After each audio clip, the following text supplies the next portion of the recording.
નમસ્તે દર્શક મિત્રો. આજે આપણે કાલચક્રમાં અમદાવાદ શહેરમાં 5 વર્ષ સુધી સત્તાધીશોએ શું ઉકાળ્યું એની વાત કરવી છે. કેવા એ લોકોના કરતૂતો હતા. અને પેલા એપિસોડમાં આપણે જોયું કે લોકો કેવો વિરોધ કરી રહ્યા છે સત્તાધારી પક્ષનો. કારણ કે જે સત્તા ઉપર હોય એની મોટા ભાગે ટીકા થતી હોય છે. એ જ રીતે આજે પણ જે સત્તા પર હતો પક્ષ અમદાવાદ મ્યુનિસિપલ કોર્પોરેશનમાં, એની વાત એટલા માટે કરવી છે કે એના જે અમદાવાદમાં કરોડોનું રિપોર્ટ કાર્ડ, જે કૌભાંડોનું જે રિપોર્ટ કાર્ડ છે આજે આપણે રજૂ કરવું છે. 5 વર્ષમાં ભાજપનું શાસન નહીં પણ કુશાસન કેવું રહ્યું હતું એની વાત આજે આપણે કરવી છે.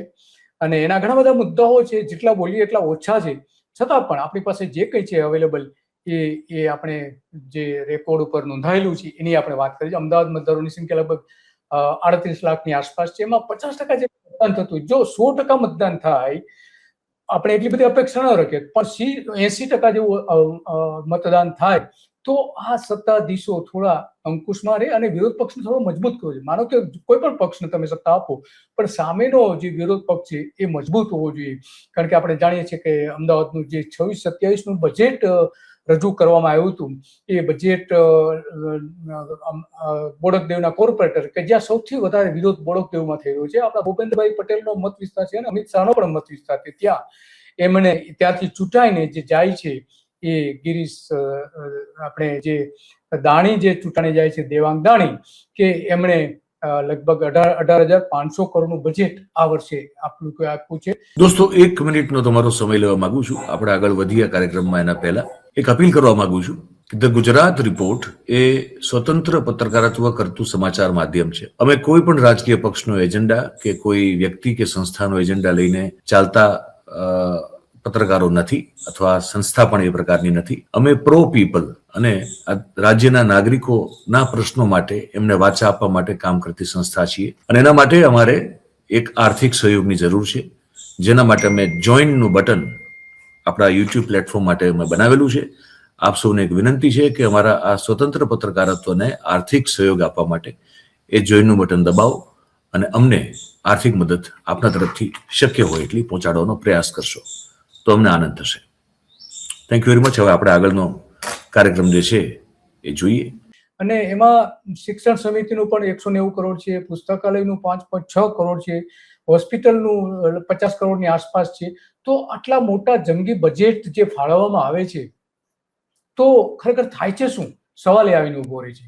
અને એટલા માટે આપણે પૂછવું છે કે 18,000-20,000 કરોડ રૂપિયાનું બજેટ ફાળવે છે, એમાંથી 10 થી 30% જેટલું છે કમિશન અને કૌભાંડોમાં જતું રહેતું હોવાનું માનવામાં આવે છે. ઘણા ઉદાહરણો પણ એના માટેના છે.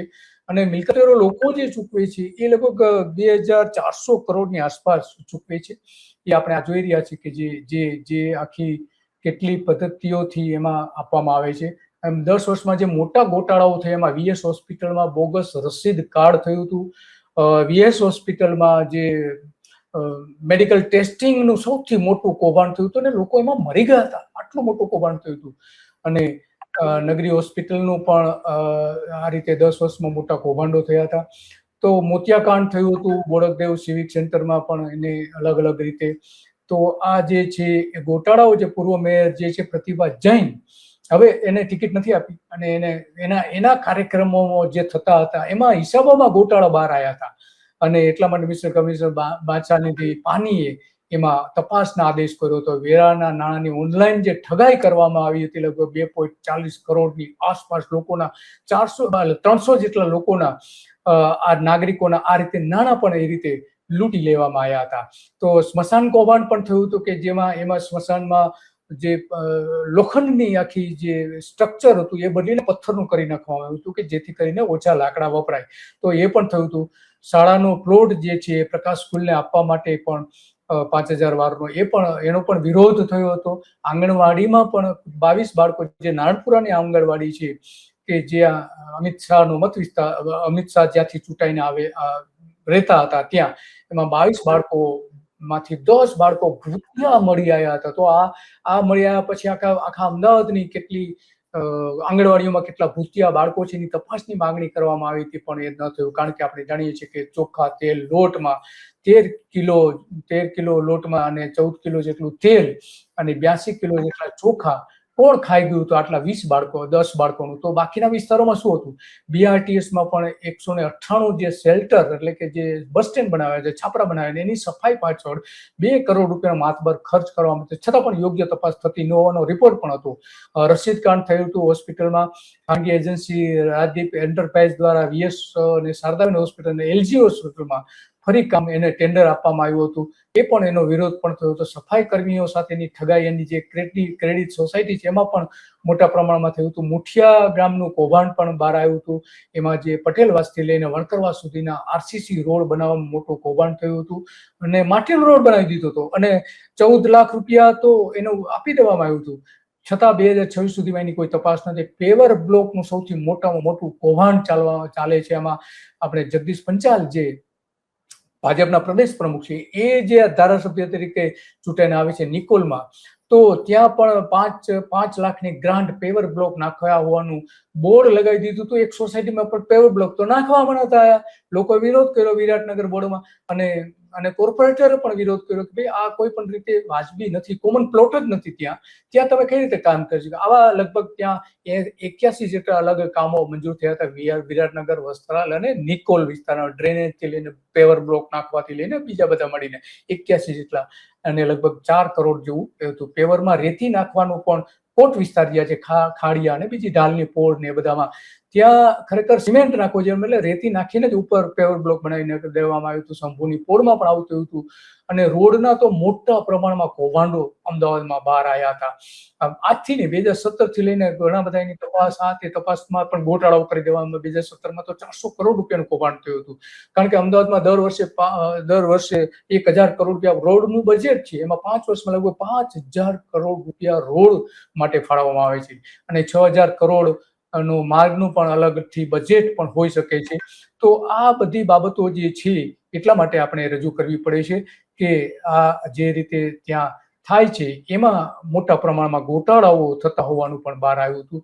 અને આપણે જાણીએ છીએ કે ગટર સફાઈનું પણ એટલા જ મોટા પ્રમાણમાં કૌભાંડ થયું હતું. 20,000 કર્મચારીઓ સફાઈમાં રોકાયેલા છે, પણ એમાં ગટર માટેના અલગ જે છે એના માટે 27 કરોડ રૂપિયા ફાળવવામાં આવ્યા હતા. તો આ પણ એક છે. અને એને 795 જે મંડળીઓ બનાવવા આવેલી છે, સફાઈ કર્મચારીઓની મંડળીઓ, એમાં એમને જે બજેટ ફાળવવામાં આવી છે લગભગ 27 કરોડ રૂપિયા આપવામાં આવ્યા હતા.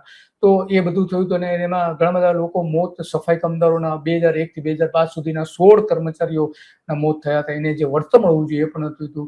માર્ગ સમારકામમાં જે છે મોટા પ્રમાણમાં ખાડા પડી જાય છે. 2020માં ચોમાસામાં 16,300 ખાડા પડી ગયા હતા. દર વર્ષે લગભગ એટલા જ ખાડાઓ પડે. તો 5 વર્ષમાં 80,000 થી લઈને 1 લાખ જેટલા આવા ખાડાઓ પડી જાય છે. એટલું નબળું બાંધકામ આપણે જોઈ શકીએ છીએ. રીસર્ફેસિંગ રોડ રીસર્ફેસ કરવા માટેના 30% નીચા ભાવથી ટેન્ડરો આવતા હતા, પણ 2018માં જે 350 કરોડ રોડ કૌભાંડ થયા બાદ 2023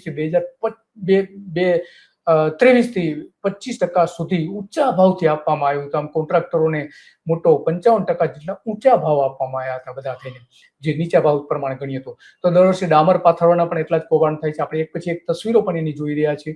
તો 400 કરોડના રોડ કૌભાંડમાં એની તપાસ જે થવી જોઈતી હતી, એ તપાસની 87 જેટલા એન્જિનિયરોની સામે માત્ર થોડું ઘણું પેનલ્ટી લગાવીને જવા દેવા હતા. કોન્ટ્રાક્ટરો સામે તો બ્લેકલિસ્ટ કરી દીધા, વાત થઈ ગઈ પૂરી. પણ ખરેખર ફોજદારી કેસ થવો જોઈએ તો એ પણ થઈ નથી. આ બધાની તપાસ કરવા માટે, રોડમાં કેવું મટીરિયલ વપરાય છે એની તપાસ કરવા માટે એક આપણે લેબોરેટરી હોવી જોઈએ, પણ આજ સુધી લેબોરેટરી બનાવવા માટેનું નક્કી કરવામાં આવ્યું છે. પશ્ચિમ ઝોનમાં જે રોડના માર્ગો જે તૂટે છે એમાં પેચવર્ક જે છે લગભગ 1100 ચોરસ મીટર પેચવર્ક થયું. ઉત્તર ઝોનમાં 1423 થયું હતું.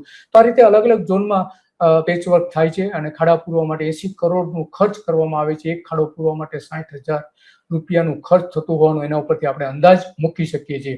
અમદાવાદમાં લગભગ 2580 કિલોમીટરના માર્ગો છે અને કેબલ એજન્સીથી લઈને ગેસ એજન્સી અદાણી જેવી જે છે, એ પાવર એજન્સી છે, AEC છે, કે જે હવે ટોરેન્ટ છે. તો આ બધી જે કંપનીઓ જે છે એ પોતાના નેટવર્ક માટે રોડ ખોદી નાખે છે, પણ પછી રિપેર વાળા વ્યવસ્થિત કરતા નથી. નાગરિકો પાછળ જે ખર્ચ થાય છે, અમદાવાદમાં 45 લાખ વાહનો જે છે એ ટ્રાફિક ખાડા પૂરવાના કારણે, પુલ બનવાના કારણે રોજનું 10 લાખ લીટર પેટ્રોલ વધારે વપરાય છે. 2025માં એક વર્ષમાં 7,537 કરોડના વાહનો ખરીદ્યા હતા અમદાવાદમાં 2025માં, અને એમણે જે ટેક્સ પેટે લગભગ 2025-26માં AMC ને જે ટેક્સ ચૂકવવામાં આવ્યો 2.98 લાખ વાહનો માટેનો 2 થી 5% જે ટેક્સ છે એનો વાહન ટેક્સ કે જે રોડના ખર્ચ માટે હોય એવા 240 કરોડ રૂપિયા થાય છે. તો આરોગ્યમાં એમાં પણ રોડના કારણે આપણે જાણીએ છીએ કે એટલા બધા અકસ્માતો પણ થાય છે. કુલ અમદાવાદમાં બધા તેને વાહન અકસ્માતો લગભગ 18,000ની આસપાસ અકસ્માતો થાય છે. એમાં રોજના 1200 જેવા અકસ્માતો આ રીતે થાય છે ભારે વાહનોથી લઈને. એક પરફેક્ટ ઘરનું સપનું એને સાકાર કરશે કોણ? Shrinathji group of companies. 10 વર્ષ પહેલા Dakshesh Shah started his journey એક સિમ્પલ ડ્રીમથી. બધાનું ડ્રીમ હોમ બનાવવાનું સપનું, એ પણ અફોર્ડેબલ પ્રાઇસમાં. 2015થી હજારો ફેમિલીઝનું સપનું પૂરું કર્યું છે. તો તમે કેમ પાછળ રહી જાઓ? આજે જ મુલાકાત લો શ્રીનાથજી સામ્રાજ્ય અને સ્વસ્તિક પાર્કની અને તમારા સપનાને એડ્રેસ આપો. એમાં 50% જે કિસ્સાઓમાં જે મોત થાય છે ભારે વાહનોના કારણે થાય છે, કારણ કે રસ્તાઓની ગુણવત્તાથી લઈને રસ્તાઓ સારા ન હોવા અને લોકોની સેન્સ ન હોવાના કારણે પણ થાય છે. 2 વર્ષમાં 1038 નાના વાહન ચાલકો રાહદારીઓએ જીવ ગુમાવ્યો હતો. તો આટલા મોટા પ્રમાણમાં પણ લોકોને અસર થાય છે. કમરના દુખાવો 25% જેટલો વધારો થાય છે. પુલ બનાવવામાં 18 પુલ જે બનાવવામાં આવ્યા હતા એમાં હાટકેશ્વર બ્રિજની ઘટના અત્યંત ગંભીર હતી. એમાં આપણે જાણીએ છીએ કે 42 કરોડના ખર્ચે જે બનાવવામાં આવ્યું હતું, વ્યાપક પ્રમાણમાં ભ્રષ્ટાચાર થયો હતો અને એ પુલ તોડવાની કામગીરી અત્યારે ચાલી રહી છે. તો આટલા મોટા પુલ પણ આવી જાય છે અને 12 જેટલા બ્રિજ જે છે એ બ્રિજમાં પણ આપણે જાણીએ છીએ કે રિપેરિંગ કરવું પડે એવું હતું. અને ખારીકટ કેનાલનું પણ એક મોટું 1200 કરોડનું જે એના ખારીકટ કેનાલ ઉપર રોડ બનાવવા માટેનું 1200 કરોડ રૂપિયાનું કામ હતું, એમાં કૌભાંડ થયું હોવાનો પણ વિરોધ પક્ષ દ્વારા આરોપ મૂકવામાં આવ્યો હતો. તો બીજી બાજુ કૂતરાઓનો જે આપણે ફોટોગ્રાફ જોયા હતા, તો કૂતરાઓના પણ 3.50 લાખ લોકોને બચકા ભરી ગયા હતા. 3,50,000 લોકોને. અને પેટ ડોગ જે છે આપણે અમદાવાદમાં લગભગ 50,000 છે, અને સ્ટ્રીટ ડોગ જે છે 2,10,000ની આસપાસ છે. તો દરેક કૂતરું કરડતું હોય એવું આના ઉપરથી આપણે 5 વર્ષમાં 3.41 લાખ લોકોને આ રીતે કૂતરા કરડી ગયા હતા. એ બહુ ગંભીર બાબત છે. રોજના 184 કૂતરાઓ કરડી જાય છે. તો આ એક મોટો પ્રશ્ન છે અને એના માટેના જે શેલ્ટર બનાવવા જોઈએ, શેલ્ટર પૂરતા આપણી પાસે નથી. માત્ર 400 કૂતરાઓને રાખવા માટેના શેલ્ટર બનાવવામાં આવ્યા છે. બગીચાના મોટા પ્રમાણમાં કૌભાંડો પણ થયા હતા. ઇક્વિપમેન્ટના નામે જે જીમ એન્ડ પેઇંગ ઇક્વિપમેન્ટના નામે 9 કરોડ રૂપિયા નું ખર્ચ પણ થયું હતું. આ રીતે ભૂપેન્દ્ર પટેલથી લઈને ટ્રી ગાર્ડ પેવર નાખવામાં પણ મોટા પ્રમાણમાં જે થયું હતું. હેરિટેજ વૃક્ષો જે છે એમાં પણ મળી આવે છે, પણ બાકી વૃક્ષારોપણ જે થવું જોઈએ એમાં વૃક્ષ કૌભાંડમાં પણ મોટા પ્રમાણમાં જાય છે. આપણે જાણીએ છીએ કે 47-16માં 17 લાખ વૃક્ષો હતા જે વસ્તી ગણતરી કરીએ તો એમાં આપણે 67 કરોડનું ટેન્ડર પણ આ રીતે ફાળવવામાં આવ્યું હતું. તો આ આપણે જોયું કે કઈ રીતે ત્યાં આપણે આખી વ્યવસ્થા ઊભી કરવામાં આવે છે, એ સૌથી મોટો સવાલ છે. આવા તો અનેક કૌભાંડો છે. હજુ તો 50% કૌભાંડો આપણે જાણીએ છીએ કે વૃક્ષો કાપી નાખવામાં પણ એટલા જ નાખવામાં આવે છે. અને બાકરા કૌભાંડ તો મોટા પ્રમાણમાં થાય છે. વારંવાર આપણે સમાચારો જાણીએ છીએ 2,000 કરોડના કૌભાંડ આવી શકે એમ છે. તો તમામ બાકરાઓની તપાસ કરવામાં આવે તો, કારણ કે 20 થી 40% સુધીનું બજેટ તેમાં વાપરવામાં આવે છે. ખરેખર 10%થી વધારે નિયમો પ્રમાણે વાપરી શકાતું નથી. અને એટલા માટે આપણે જે છે અલગ જે જ્યોત્નાબેન પટેલ છે કાઉન્સિલર ગોતાના કાઉન્સિલર દિનેશભાઈ છે, પારુલબેન છે, સુરેશભાઈ છે, રાજેશ્વરીબેન છે, તો ચાંદલોડિયાના કોર્પોરેટર છે કુસુમબેન છે, ભરતભાઈ પણ છે, બ્રિજેશભાઈ, એ બધા બાકરાઓ પાછળ મોટા પ્રમાણમાં ખર્ચ કરી રહ્યા હોવાના રિપોર્ટ છે. હોર્ડિંગ જે મૂકવામાં આવે છે એમાં રાજકીય નેતાઓના હોર્ડિંગ્સ પણ મૂકવામાં આવે છે. હોર્ડિંગ્સમાં પણ મોટા પ્રમાણમાં કૌભાંડ ચાલી રહ્યું છે. 28 કંપનીઓને જે કામ આપવામાં આવ્યું હતું, તો એમાં 61 હોર્ડિંગ્સને મંજૂરીનો સમયગાળો પૂર્ણ થઈ ગયો હોવા છતાં પણ એ ચાલુ રાખવામાં આવ્યા હતા. અને એ કોઈ પણ એક સ્થળથી બીજા સ્થળે બદલી નાખે તો એ બદલી ના શકે, છતાં પણ બદલી નાખવામાં આવે છે, કારણ કે આ જ રાજકીય નેતાઓના હોર્ડિંગ્સ એમાં મૂકવામાં આવે છે. પીજીમાં પણ મોટા પ્રમાણમાં જાણીએ છીએ આપણે કે 250 જેટલી સોસાયટી એવી છે કે જેમાં પીજી થાય છે, પીજીને રાખવામાં આવે છે, જેને પેઇંગ ગેસ્ટ કહેવામાં આવે છે, જે એક સોસાયટીના લોકો એને ન્યુસન્સ ગણે છે. કચરાનું કૌભાંડ પણ એટલા જ મોટા પ્રમાણે ડસ્ટબિન જે આપવામાં આવી હતી 12 કરોડના ખર્ચે, એમાં હલકી ગુણવત્તાની ઘણી જગ્યાએ મળી આવી હોવાથી લોકોએ પણ ફરિયાદ કરી હતી. કચરાનું કૌભાંડ પણ થયું હતું. પૂર્વ જૂનમાં 72 સ્થળોએ કચરા ટ્રોલી મુકાઈ ન હોવા છતાં પણ કચરો ઉપાડવા માટે 2.5 કરોડ રૂપિયા આપી દેવાયા હતા. બોલો, તો એક શિફ્ટમાં 2000 રૂપિયાને ચૂકવવામાં આવે છે. તો આવું પણ થાય છે. નિકોલ વોર્ડ જે છે ત્યાં ટ્રેલી મૂકવાનું જાહેર કરવામાં છતાં નિકોલ વોર્ડમાં એએમસી દ્વારા 22 ટ્રોલી મૂકી બારોબાર કાગળ ઉપર કે આપણે નિકોલ એટલે આપણા ભારતીય જનતા પાર્ટીના પ્રમુખ જે છે એ પંચાલ, જગદીશ પંચાલ, એનો વોર્ડ છે. ત્યાંના ધારાસભ્ય છે. હેન્ડ કાર્ડ કૌભાંડ પણ થયું હતું. હેન્ડ કાર્ડ માટે જે રૂપિયા 800 અને રોજના 800 રૂપિયા આપવામાં આવે છે, અને આવો 2,50,00,000 રૂપિયા ચૂકવાયા. એમાં ઘણી જગ્યાએ તો હેન્ડ કાર્ડ જે કચરો ઉપાડવા માટેનું જે ટ્રોલી જેને કહેવામાં આવે છે એમાં પણ એ છે. તો મટીરિયલ લેવલ સાઇટ પ્રદૂષણ જે છે એ પણ આપણે જાણીએ છીએ કે એમાં પણ જે થવું જોઈએ નથી થતું. સર્કલ સજાવટ પાછળ પણ મોટા ખર્ચાઓ કરવામાં આવે છે. આપણે જાણીએ છીએ કે 2.5 લાખથી લઈને 17 લાખ સુધીનો એક સર્કલ પાછળ ખર્ચ કરવામાં આવે છે. મોટા ખર્ચવામાં આવે અને ખોટા ખર્ચ પણ છે. ભરતી કૌભાંડ પણ થયા હતા મોટા પ્રમાણમાં. 2,783 ઉમેદવારોની પસંદગી યાદી જે જાહેર કરવામાં આવી હતી એમાં 1,316 જેટલા પ્રતીક્ષા યાદી પણ તૈયાર કરી હતી. એમાં પણ જે લેવામાં આવ્યા તેમાં મોટું કૌભાંડ પણ થયું હતું. ક્લિનિકલ ટ્રાયલ કૌભાંડ જે હમણાં આપણે વીએસ હોસ્પિટલની કરી, એમાં 500 થી વધુ દર્દીઓ ઉપર વીએસમાં આવા ગેરકાયદેસર રીતે ક્લિનિકલ ટ્રાયલ કૌભાંડ થયું હતું અને એમાં 3 દર્દીઓના મોત થયા હતા. તો આ છે નકલી નોકરી આપવાના પણ કૌભાંડ થયા હતા. વોર્ડ ઇન્સ્પેક્ટરનો ભ્રષ્ટાચાર પણ બહાર આવ્યો હતો શાહપુરમાં, અને 10 વર્ષ સુધી એને ભ્રષ્ટાચાર કર્યો હતો. તો આવા વોર્ડ ઇન્સ્પેક્ટરો પણ આ મોટા પ્રમાણમાં ભ્રષ્ટાચાર કરે છે.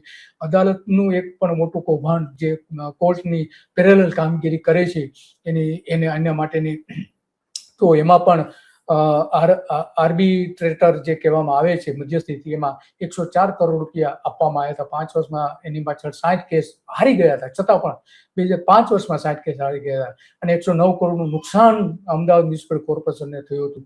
તો આવા નિમણૂક માટે આર્બિટ્રેટરની નિમણૂક માટે 1,80,00,000 ચૂક્યા હતા. વકીલોને 1.60 કરોડ ચૂકવાયા હતા. 60 કેસ છતાં પણ હારી ગયું હતું ને 140 કરોડનું નુકસાન થયું હતું. આપણે રોડ કૌભાંડની જે ચર્ચા કરી એમાં તો 450 કરોડ રૂપિયાનું રોડ કૌભાંડ 2017માં થયું હતું, છતાં પણ 2026 સુધી જે આખરા પગલાઓ લેવા જોઈએ નતા લેવામાં આવ્યા. અગાઉ આપણે જે ચર્ચા કરીએ, ખોટું મૂડી રોકાણ પણ કરવામાં આવ્યું. તો આવાસ કૌભાંડો પણ 10,000 આવાસમાંથી ઘણા જર્જરિત થઈ ગયા છે. ગરીબો માટે જે બનાવેલા છે એ રીડેવલપ કરવાની જરૂર છે, છતાં પણ આપણે થતું નથી. તો આવા ઘણા બધા કૌભાંડો છે કે જે પારાવાર છે અને એનો કોઈ અંત આવે એમ નથી. એટલા મોટા પ્રમાણમાં કૌભાંડ છે, છતાં આપણે જેટલા હતા એ આપણા જેની પાસે જે વિગતો હતી એ આપણે બતાવી છે. અને આપણે કાલચક્રમાં બસ આજે આટલી જ વિગતો હતી અને આવી જ ચર્ચાઓ આપણે કરતા રહીશું કાલચક્રમાં, અને લોકોને બતાવતા રહીશું કે આપણા રાજ્ય નેતાઓ કેવું કરી રહ્યું છે, એના રિપોર્ટ કાર્ડ કેવું છે 5 વર્ષનું. આ જે મોટા મોટા સ્કેમ થયા હતા એની વાત કરી હતી. બસ આજે આટલું, અને આવી બાબતો ઉપર આપણે ચર્ચા કરતા રહીશું. ખાસ કરીને બિલ્ડરોને ફાયદો કરાવી આપવા માટેના જે સ્કેમ થાય છે એ તો પારાવાર છે કે જેની આમાં કોઈ ગણતરી થઈ શકતી નથી. બસ આજે આટલું. નમસ્તે.